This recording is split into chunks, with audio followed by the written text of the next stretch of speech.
দেখুন আমার পিছনে কত বড় একটি হেলিকপ্টার। আগে আমরা ছোটবেলায় যখন গ্রামের মাঠে খেলতাম, উপর দিয়ে এরকম বাংলাদেশ এয়ারফোর্সের অনেক হেলিকপ্টার যেত, আমরা উপর দিকে এইভাবে তাকিয়ে থাকতাম। ওয়াও, মানে সাউন্ডটা প্লাস হেলিকপ্টারটাকে আমরা কতটা এনজয় করতাম। আর এখন আজকে আমার বিমান হেলিকপ্টার আমার হাতের কাছে, কত কাছ থেকে দেখতে পাচ্ছি আমি সরাসরি ইন্ডিয়ান এয়ারফোর্সের এই যে কত বৃহৎ একটা এয়ারক্রাফট এর ভিতরে প্রবেশ করে যাচ্ছে। আমি ইন্ডিয়ান এয়ারফোর্সের এয়ারক্রাফটের ভিতরে আছি, খুবই গরম, মনে হচ্ছে গরমে আমার হিট স্ট্রোক হয়ে যেতে পারে। আসসালামু আলাইকুম বন্ধুরা, আমি শিহাব বাংলাদেশ বিমান বাহিনী জাদুঘর থেকে আপনাদেরকে স্বাগতম জানাচ্ছি। আজকে শিহাব সরকার ইউটিউব এবং ফেসবুকের পর্দায় দেখতে চলেছেন ঢাকার আগারগাঁয়ে অবস্থিত বাংলাদেশ বিমান বাহিনী জাদুঘরের ভিতরের অংশ। এই জাদুঘরের ভিতরে রাখা এয়ারক্রাফটগুলোর ভিতরে আমি প্রবেশ করব, ককপিটে প্রবেশ করব, কিভাবে বিমান উড়ানো হয়, কিভাবে পাইলট সেগুলোকে কন্ট্রোল করেন, সব কিছু খুব সুন্দরভাবে আজকের ভিডিওতে তুলে ধরা হবে। তো ভিডিওটি স্কিপ না করে শেষ পর্যন্ত দেখতে থাকুন। এবং আপনি যদি এই বিমান বাহিনী জাদুঘরে আসতে চান, আসার আগে অবশ্যই ভিডিওটি শেষ পর্যন্ত দেখুন। এই বিমান বাহিনী জাদুঘরে আসতে হলে সর্বপ্রথম আপনাকে ঢাকার যে কোনো স্থান থেকে আগারগাঁয়ে আসতে হবে। আপনি মেট্রো রেলের মাধ্যমে খুব সহজে আসতে পারেন, অথবা বাস, সিএনজি, মোটরসাইকেল বা প্রাইভেট গাড়িতেও আসতে পারেন। তো আমি সরাসরি ঢাকা বিশ্ববিদ্যালয় মেট্রো স্টেশন থেকে 30 টাকা টিকিটের মাধ্যমে আগারগাঁও মেট্রো স্টেশনে নেমে পড়ি, এবং এই মেট্রো স্টেশন থেকে নামলেই এই বাংলাদেশ বিমান বাহিনীর জাদুঘরের যে টিকিট কাউন্টার আছে, 2 নম্বর টিকিট কাউন্টার, ওখান থেকে নামবেন তো টিকিট কাউন্টারের সামনে এসে আপনি দাঁড়িয়ে যাবেন। এখানে টিকিট কেটে ঢোকার পর যদি কোনো এয়ারক্রাফটে আপনি প্রবেশ করতে চান, তাহলে অবশ্যই আলাদা করে 30 টাকা টিকিট কাটতে হবে, এবং আপনি ছবি, ভিডিও যে কোনো কিছু ধারণ করতে পারবেন। এমন একটি রাস্তা দিয়ে হাঁটছি আমি, মনে হচ্ছে বিমানের মেলায় প্রবেশ করে গেছি। দেখুন দুই পাশ দিয়ে কত কত যুদ্ধ বিমান। আমার পিছনে যে জায়গাটা দেখতে পাচ্ছেন, এখানে শিশুদের খেলা করার অনেক ব্যবস্থা করা আছে। তো এর ভিতরে যদি কেউ প্রবেশ করতে চান, তাহলে আলাদা করে 10 টাকা দিয়ে টিকিট কাটতে হবে, এবং এর ভিতরে যে এয়ারক্রাফটে দেখা যাচ্ছে সেটাতে উপরে উঠতে হলে আরও 30 টাকা টিকিট কাটতে হবে। দেখুন আমার পিছনে একটি রাডার দেখতে পাচ্ছি আমি।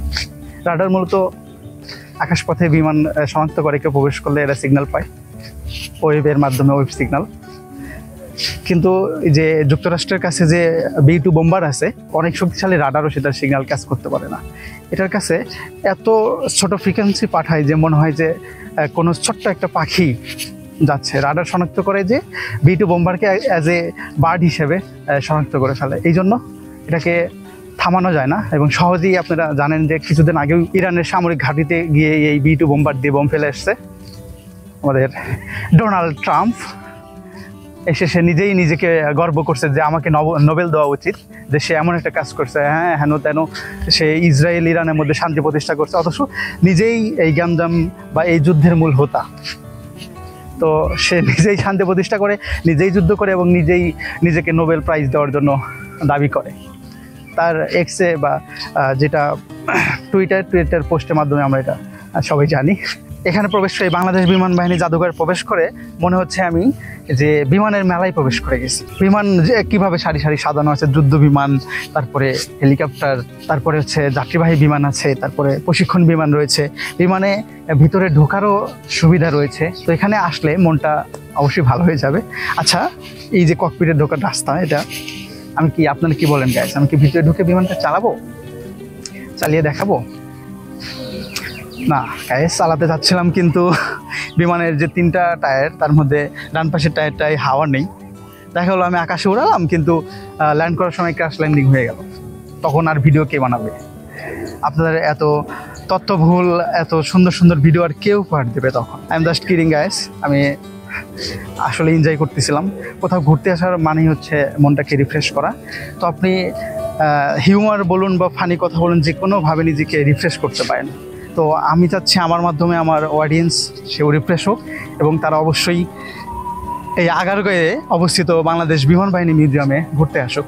মাত্র 50 টাকা প্রবেশ ফি দেওয়ার মাধ্যমে আপনি এই যে সারি সারি রাখা বিমান, হেলিকপ্টার, রাডার, তারপরে আবার প্রশিক্ষণ বিমান, এগুলো দেখে ছোটোবেলার যে ইচ্ছা আকাঙ্ক্ষা ছিল আমি বিমান দেখবো কাছে থেকে, সেটা অবশ্যই পূরণ করতে পারেন। এছাড়াও বিমানের ভিতরে প্রবেশ করার জন্য ব্যবস্থা রয়েছে, আপনি আলাদা করে 30 টাকা টিকিট দিয়ে বিমানের ইন্টেরিয়র ভিতরে কেমন আছে, তারপরে ককপিটটা দেখতে কেমন, সিট চারটি বিমানে কেমন, সবগুলো আপনি দেখতে পারবেন। মনে হচ্ছে বাগানে ঢুকে গেছি, বিমানের বাগান, একটার পর একটা বিমান, একটার পর একটা বিমান। হ্যাঁ, মনে হয় না যে ফলের বাগানে ঢুকে গেলেই একটা ফল ছিঁড়ে খেয়ে নিই? আমার মনে হচ্ছে যে একটা বিমান খুলে উঠে ভিতরে উঠে উড়িয়ে নিয়ে যাই। আমি স্পর্শ করব না, আমি শুধু দূর থেকে দেখবো, কারণ স্পর্শ করে 500 টাকা দিব না, আমি 30 টাকা দিয়ে ভিতরে উঠে দেখবো। তো গরম দেখুন, এখানে হাঁটতে গরম লাগবে। এই যে বিমানের ছায়া তলে এসে দাঁড়ালাম, মানে যে বিমানটা আমরা আগে ছোটবেলায় আকাশ দিয়ে উঠতে দেখতাম, কোনো ছায়া পড়তো না, কারণ অনেক উপরে যেত, সে ছায়া আমরা দেখতে পেতাম না। আর সেই বিমানে একদম আমার মাথার সাথে দেখুন, এবং এর ছায়া আমি দাঁড়িয়ে আছি। প্রচণ্ড রোদ, যেহেতু দুপুর একদম, তো অন্যরকমই একটা অনুভূতি হচ্ছে। দেখুন, এই যে বাংলাদেশের পতাকা খচিত এখানে আছে, মানে এখানে আসলে বিমান দেখার পাশাপাশি আপনি মুক্তিযুদ্ধে, বাংলাদেশ স্বাধীনতা যুদ্ধে যে বিমান এয়ারক্রাফটগুলো ব্যবহৃত হয়েছিল এগুলো আপনি দেখতে পারবেন।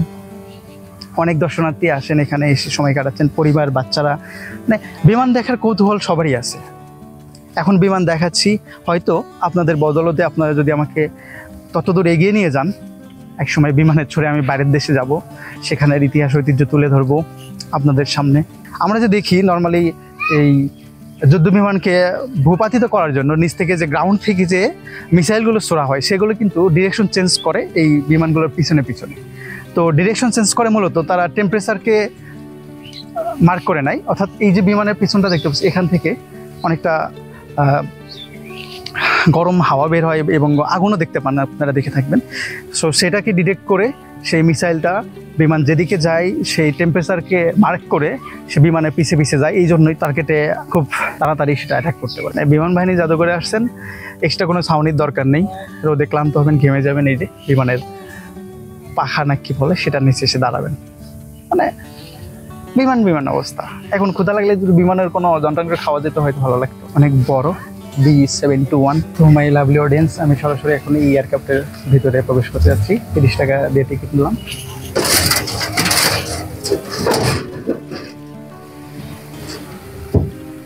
খুবই সংকীর্ণ অবস্থা, সোজাভাবে দাঁড়াতে পারছি না, মাথায় বেঁধে যাচ্ছে, এখানে বসতে হবে। এই যে সামনে আছে ককপিট রাখা আছে, খুবই গরম। আমি সরাসরি এই যে ককপিটে, যদি ককপিট না কি বলে, পাইলট যেখানে বসে, আই ডোন্ট নো, ভুল হলে আমার সুন্দর দৃষ্টিতে দেখবেন। দুইজনের বসার ব্যবস্থা আছে। প্রচণ্ড গরম, প্রচণ্ড গরম। দেখুন, এই যে একটা যদি ঘুরাই অপরটাও ঘুরছে একসাথে, এটা প্রচুর হিট হয়ে আছে। দেখুন, আমি আমার রুমালটা ব্যবহার করছি এটা ধরার জন্য। এই দেখুন কত গরম, আমি ঘামছি, এই গ্লাস দিয়ে আরও তাপ এক্সট্রা আসতেছে। তো please subscribe to Shiyab Shark. আমি জানি না এভাবে কেউ দেখাইছে কিনা আগে। এতে দেখুন, এই যে আমি এটা ধরলাম, খুবই গরম, রুমাল দিয়ে ধরতে হচ্ছে আমাকে। দুইজন পাইলটের জন্য দুইটা সিট, যেখানে একটা এটা ঘুরে হয়তো করে সিট উঁচু নিচু করার জন্য। আর এই যে এইভাবে হয়তো ল্যান্ড করে, আপ করে, এই যে পায়ে যেটা আছে সেটা প্রেশার করলে এই পাশেরটা পেজ দিচ্ছে, ওই পাশেও কাজ করতেছে। আমি একা আসছি যেহেতু, ক্যামেরা পার্সন নেই কোনো আমার, জানি না কতটা দেখা যাচ্ছে। এই যে এখানে কিছু আছে, এগুলো টেনে টেনে আরও কিছু উপরে কি আছে, এই যে অনেক পুরাতন মডেলের। কোথায় যাবো বলুন? এখানে এই যে অনেক মিটার রাখা আছে, অনেক কিছু এখানে তথ্য দেয়, স্পিড দেখায়, এই যে অয়েল কোয়ান্টিটি সেগুলো দেখানো আছে কিনা। তো বিমান চালানোর জন্য সিট বেল্টটা দেখতে পাচ্ছি না, সরি গাইস, আমি সিট বেল্ট পরলাম না, পরে বিমানটা চালাতে যাচ্ছি। বিমানে বসে আছি, বিমানের পাখা না চললেও এই যে এক্সট্রা একটা ফ্যান চালানো আছে, সেটার বাতাস খাচ্ছি। তো বন্ধুরা, আমি সরাসরি বেরিয়ে গেলাম B721 এয়ারক্রাফটের ভিতর থেকে। তো ভিতরের অংশটা আপনারা এতক্ষণ দেখতেছিলেন, খুবই গরম, যদিও কিন্তু ফিলটা নিতে পারছি। ছোটোবেলায় আকাশে তাকিয়ে থাকা যে বিমান দেখতাম, আজকে সেই বিমানের ককপিটে চড়ে এই স্টিয়ারিং বা যেটাই বলুক না কেন, যেটা পাইলট ব্যবহার করে থাকেন, সেটাকে আমি নিজ হাতে স্পর্শ করে দেখেছি। এই যে এখানে প্রোপেলার ভিতরে কেমন অবস্থা সেটাও দেখেছি এবং আপনাদেরকে দেখালাম। তো যদি ভালো লাগে এই গরমে তপ্ত রোদের নিচে এই ভিডিওটা, অবশ্যই লাইক দেবেন এবং শিয়াব শার্ক চ্যানেলটি সাবস্ক্রাইব করতে ভুলবেন না। আমি আপনাদেরকে আগেও বলেছিলাম যে বিমান বাহিনী জাদুঘরে প্রবেশ করার মনে হচ্ছিল আমি কোনো বিমানের মেলায় বা বিমানের বাগানে চলে আসছি। তো এতক্ষণ প্রবেশের পর বাম দিকটা দেখতেছিলাম, এখন ডান দিকের অংশে প্রবেশ করে গেলাম। এদিকেও একইভাবে সারি সারি এয়ারক্রাফট সাজানো রয়েছে। এখানে এয়ারক্রাফটটা 3037T37 ট্রেনার এয়ারক্রাফট, এখানেও একটা ট্রেনার এয়ারক্রাফট আছে। এটাতে যদি বসতে চান ট্রেনিং প্রশিক্ষণ এয়ারক্রাফটে, দেখুন এই যে অবস্থা। তো একটা বাগান ফিল তো আছে, বাগানে যেমন সারি সারি গাছ সাজানো থাকে, এখানে সারি সারি শুধু বিমান। তো বিমান বাহিনী জাদুঘরটাকে আমি বিমান এর বাগান, বিমানের মেলা বললে কি ভুল হবে। দেখতে পাচ্ছেন শুধু বিমান আর বিমান। তো এগুলোতে প্রবেশ করতে গেলে আলাদা করে টিকিট কাটতে হবে। তো আমি আর এখানে প্রবেশ করতে যাচ্ছি না, আপনারা যদি কেউ চান প্রবেশ করতে পারেন। আর সকালের দিকে আসা ট্রাই করবেন, কেননা খুবই রোদ। এই যে এয়ারক্রাফটটা দেখুন ভিতরে কেমন। এটা হচ্ছে প্রশিক্ষণ বিমান। বিমান বাহিনীতে প্রবেশ করার পর প্রথমে আমি বাম দিকের অংশটা দেখাচ্ছিলাম এবং একটা এয়ারক্রাফটের ভিতরে প্রবেশ করছিলাম। এখন ডান দিকে যাচ্ছি, এখানেও পাশাপাশি সাজানো রয়েছে। আকাশে তাকিয়ে যে বিমানগুলো দেখতাম, এগুলো বাস্তবে দেখছি। মানে এর থেকে বাস্তব অনুভূতি আর কি হতে পারে। এই যে দেখুন, আমি ওই এয়ারক্রাফটটাতে প্রবেশ করছিলাম 30 টাকা দিয়ে, আর এই যে একটা 0001 এয়ারলাইন্সের দেখতে পাচ্ছেন, এটাতে প্রবেশ করব। এটা যাত্রীবাহী। তো এটা ছিল এয়ারফোর্সের, আর এটা যাত্রীবাহী। এটা কেমন হয় সেটাও আপনাদের দেখানো ট্রাই করবো। ফাইটার প্লেনে ওঠার ইচ্ছে ছিল, কিন্তু দেখতেই পাচ্ছিলেন বাইরেটা কেমন, আর খুবই রোদ। এটা হচ্ছে দ্বিতীয় বিশ্বযুদ্ধে ব্যবহৃত B-25 বোমারু বিমানের প্রপেলারের ধ্বংসাবশেষ দেখাইছে এখানে। বাংলাদেশ জাতীয় জাদুঘরে গিয়েছি, বাংলাদেশ সামরিক জাদুঘরেও গিয়েছি, আহসান মঞ্জিলে যে জাদুঘরটা রয়েছে সেখানেও গিয়েছি। তো এটা হচ্ছে বাংলাদেশ বিমান বাহিনী জাদুঘর, যেখানে বিমানের জাদুঘর আর কি। মানে কখন কোন সময়ে কোন বিমানগুলো যুদ্ধে ব্যবহৃত হয়েছে সেগুলো দেখানো হয়েছে। জাদুঘরগুলো আর যাই হোক, আমাদের বাংলাদেশকে আমরা নিজেরা যতটাই অপরিষ্কার রাখি না কেন, জাদুঘরের ভিতরটা কিন্তু অনেকটাই পরিষ্কার। তো আপনি যখন আসবেন, বিমান দেখতে আসবেন, যেহেতু সচেতন নাগরিক হিসাবে অবশ্যই বাইরে কোনো ময়লা ফেলবেন না, পরিষ্কার পরিচ্ছন্ন রাখতে এই ধরনের ডাস্টবিনগুলো ব্যবহার করুন। তো সামনের দিকে আমি যাচ্ছি, সেখানে একটা ইন্ডিয়ান এয়ারফোর্স রাখা আছে, ইন্ডিয়ান এয়ারফোর্সের একটি এয়ারক্রাফট এদিকে সরাসরি। আর এদিকে হচ্ছে কিডস জোন, এটা শিশুদের কিছু গেমের ব্যবস্থা আছে। অফসোস বড় হয়ে গেছি, ভুঁড়ি বেড়ে গেছে, দাড়ি বড় হয়ে গেছে, শিশুদের খেলা তো আর খেলতে পারবো না। তো আপনারা আসলে বিমানে ঢুকবেন অবশ্যই, আর সকালে আসবেন। 10টা থেকে এটা খোলা থাকে, সকাল 10টা থেকে। তো তখন একটু আবহাওয়াটা ঠান্ডা থাকবে, তখন ভালো এনজয় করতে পারবেন। আমি যেহেতু ভিডিও করতে আসছি এবং আপনাদের দেখাতে আসছি, ভালো লাইট কন্ডিশনে একটু ভিডিও ভালো আসে দুপুরবেলাতে আসা। এই জন্য historic aircraft of operation flow fight, Indian এয়ারক্রাফটের ভিতরে প্রবেশ করার ব্যবস্থা রয়েছে। তো আমি অবশ্যই ইন্ডিয়ান এয়ারক্রাফটের ভিতরে দেখবো, এত বড় এত বৃহৎ এয়ারক্রাফটে আসলে ঠিক কেমন, ভিতরটা কি দেখা যায়। দেখুন কতটা চওড়া। তো আমি এখন এই এয়ারক্রাফটের ভিতরে যাব, যেটাতেই যাই না কেন 30 টাকা টিকিট কাটতে হবে। একটাতে প্রবেশ করছি, 50 টাকাতে ঢুকছি, এই 30 টাকাতে একটাতে 80 টাকা শেষ, এবং আমি আর একটা টিকিট কাটতে যাচ্ছি এবং সরাসরি প্রবেশ করব। এই যে দেখুন বাংলাদেশ ইন্ডিয়ান এয়ারফোর্সের এয়ারক্রাফটের। তো আর একটা টিকিট সংগ্রহ করবো এটা যাওয়ার জন্য। তো বন্ধুরা 30 টাকা দিয়ে আরেকটা টিকিট সংগ্রহ করলাম ইন্ডিয়ান এয়ারফোর্সের এয়ারক্রাফটের ভিতরে যাওয়ার জন্য। তো দায়িত্বরত ভাই আমাকে বলতেছিলেন যে ভাই এখন ভিতরে প্রচণ্ড গরম, আপনি যাবেন কিনা। তো গরম হোক যেটা হোক, আমার দেখার যে কৌতূহল, দেখানোর যে কৌতূহল, সেটার জন্য আমি ভিতরে প্রবেশ করতেছি, যতটাই গরম থাকুক না কেন। তো চলুন ভিতরে প্রবেশ করে যাই সরাসরি ইন্ডিয়ান এয়ারফোর্সের। এই যে কত বৃহৎ একটা এয়ারক্রাফট, এর ভিতরে প্রবেশ করে যাচ্ছি। চলুন গাইস।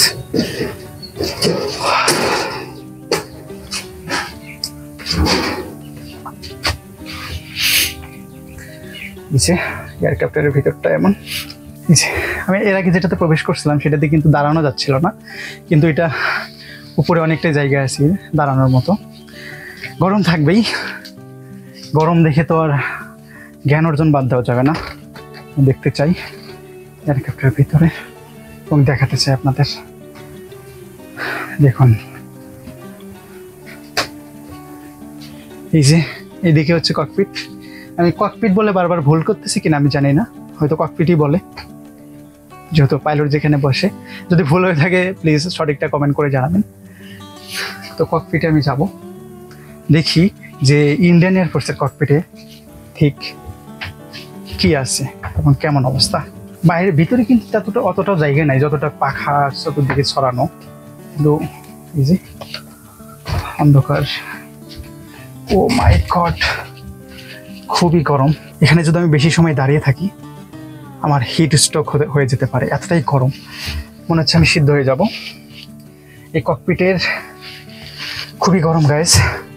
এই যে দেখুন, এই যে গ্লাস দিয়ে টেম্পারেচার ভিতরে আসতেছে কিন্তু বাইরে যেতে পারতেছে না। এই জন্য এটা একটা ইন্ডিয়ান এয়ারফোর্সের ককপিটের ভিতরে আমি দেখাচ্ছি। দেখুন কীভাবে ঘুরছে, এটা কি ইউজেবল করা যায়। বাইরে দেখলেন কত বড় বৃহৎ এটা, সে দুইজন পাইলটের এগুলো হাত দিয়ে ধরা যাবে। এটা খুবই ফ্রি, দেখুন ঘুরতেছে। দেখে অনেক কিছু আছে, এটা ফুয়েল, এই যে উপরে মিটার, আরো অনেক বাটন রয়েছে, সবগুলো আর কেবল না। ভিতরে একটাই গরম, দেখুন আমি কত ঘেমে গেছি, মনে হচ্ছে হিট স্ট্রোক হয়ে যেতে পারে। তো দেখুন, যদি এতদূর ভিডিওটা দেখে থাকেন অবশ্যই লাইক দিবেন। প্রচুর ঘাম ধরছে। তাহলে দেখুন, সামান্য একটা মাটিতে দাঁড়ানো, আমার দেশের মাটিতে দাঁড়ানো এয়ারক্রাফটে আমি বসে আছি, সেই গরমটা সহ্য করতে পারতেছি না। যখন আমাদের সাহসী যোদ্ধারা, আমাদের বিমান যোদ্ধারা এত আকাশের উপরে এত G-ফোর্স সহ্য করে বিমান চালায়, তখন যখন শত্রুপক্ষের মিসাইল, শত্রুপক্ষের বোমারু বিমান থেকে হামলা এসে তাদের বিমানে লাগে, যখন তারা দগ্ধ হন, ঠিক কতটা অসহনীয় যন্ত্রণা তারা সহ্য করেন এবং মৃত্যুর কোলে ঢলে পড়েন দেশের জন্য, দেশমাতার জন্য। তো দেশকে ভালোবাসুন, দায়িত্ব শুধু তাদের না, আমাদের দেশকে ভালো রাখার, দেশকে শত্রুমুক্ত রাখার, দেশের মানুষের মনে শান্তি বজায় রাখার জন্য আমাদের প্রতিটা সচেতন নাগরিকের সচেতন থাকা জরুরি। এবং ক্রাইম, চাঁদাবাজি, যেটাই হোক না কেন, সব কিছু নিজেদের সচেতন দিক থেকে আমাদের একত্রে বন্ধ করা উচিত। এটা মূলত ছিল একটা পরিবহন বিমান, কিন্তু তারপরেও এটাতে 5000 পাউন্ড বোম নিয়ে শত্রু এলাকায় বোমাবর্ষণে সক্ষম এই বিমানটা। এবং বাংলাদেশের মুক্তিযুদ্ধে যে যৌথ বাহিনী ছিল, তারা এই বিমানটি দিয়ে এই যুদ্ধ করেছেন, বোমা ফেলেছেন। মানে ইন্ডিয়ান এয়ারফোর্সের এই এয়ারক্রাফটের ভিতর থেকে এখন বাইরে বের হয়ে যাচ্ছি, ঘাম ধরছে খুবই। সরাসরি এখন এয়ারক্রাফট দাঁড়িয়ে আমি এক মনোমুগ্ধকর অভিজ্ঞতার সাক্ষী হলাম। আমি বাইরে বেরিয়ে যাচ্ছি। দেখুন বাইরের দিকটা কতটা বৃহৎ, এই যে প্রোপেলার, এখানেই মূলত এয়ারক্রাফটের ফুয়েল রাখা হয়। তো ভিতরটাকে দেখলেন কত সংকীর্ণ অবস্থা, খুবই গরম। কারণ যেহেতু এটা আকাশে উড়বে, যত হালকা হবে, যত হালকা ওজন হবে ততই সুবিধা। এইভাবে ডিজাইন করা হয়। এই যে পাখির পাখার মতো, এটা দেখতে পাচ্ছেন, পাখির পাখার মতো এটা। তো এই এয়ারক্রাফটের ভিতরেই ছিলাম এতক্ষণ, ঘেমে আমি পুরো ভিজে গেছি। তো ভিডিওটা এত দূর পর্যন্ত যদি দেখে থাকেন অবশ্যই একটা লাইক দেবেন। অভিজ্ঞতা আমিও নিচ্ছি, আপনাদেরকেও দেখাচ্ছি, আপনারা অবশ্যই আসুন। খুব সুন্দর একটা মুহূর্ত এখানে উপভোগ করতে পারবেন। এবং যারা বিমান প্রেমী, ছোটোবেলায় আকাশের দিকে তাকিয়ে থাকতেন যে বিমান যাচ্ছে, তারা তো অবশ্যই আসবেন, এটা মিস করবেন না। যে বিমান আগে তাকিয়ে তাকিয়ে দেখতেন, এখন সেটার ভিতরে প্রবেশ করে সেটার পাইলটের স্থানে বসে আপনি নেড়ে হাত দিয়ে স্পর্শ করে দেখতে পারবেন এবং পূর্ণাঙ্গ অভিজ্ঞতা নিতে পারবেন। তো আমি শেফ স্যারকে আপনাদের অবশ্যই আমন্ত্রণ জানাচ্ছি, আসুন বিমান বাহিনী জাদুঘরে। 50 টাকা টিকিট দিয়ে প্রবেশ করে তারপরে যে কোনো এয়ারক্রাফটে যদি আপনি উঠতে চান 30 টাকা করে প্রবেশ ফি দিতে হবে। তো আপনি যখন প্রবেশ করার পর ওই যে বাম পাশটা দেখলাম, তারপর ডান পাশটা দেখে ডান পাশে এই সামনে আগাতে আগাতে এই যে এই পার্কটা আছে। আর এখানে হচ্ছে স্ট্রাইকিং কার, অর্থাৎ একটা গাড়ি যার একটার সাথে স্ট্রাইক করে, সেই স্ট্রাইকিং কার এটা। এয়ারপোর্টে যে বিমানটা রাখা আছে, এর ভেতরটা একটা ক্যাফে, এখানে লেখা আছে আই লাভ হারকিউলিস। বাংলাদেশ এয়ারফোর্সে বৃহৎ আকৃতির আরেকটি এয়ারক্রাফট। তো আমি যে ইন্ডিয়ান এয়ারফোর্সের যে এয়ারক্রাফটের ভিতরে প্রবেশ করেছিলাম, সেটার ইন্টেরিয়রের মতোই অনেকটা হয়তো এটা হবে। এবং এর ভিতরে অনেকজন প্রবেশ করছে, আমি সঠিকভাবে তুলে দেখাতে পারবো না। এই জন্য আমি আর এটাতে প্রবেশ করছি না, আপনারা আসলে অবশ্যই প্রবেশ করবেন। এই যে প্রোপেলার নিচে ঘুরে হালকা নাড়াচাড়া করে। বাংলাদেশের পতাকা খচিত বিমান। আর এইখানে আমার পিছন সাইডে রাখা আছে রাডার। রাডারগুলো মূলত বিমান শনাক্ত করে, আকাশপথে কিছু প্রবেশ করলে এই রাডার সেটাকে শনাক্ত করে ফেলে। ছোট্ট পক্ষের যদি বিমান ঢুকে পড়ে বিনা অনুমতিতে যুদ্ধের উদ্দেশ্যে এই রাডারে সিগন্যাল আসবে, রিসিভ করে আমাদের এয়ারফোর্সের যোদ্ধারা সেটা ধরে ফেলতে পারবেন। তো বন্ধুরা, এই ছিল আজকের ভিডিও।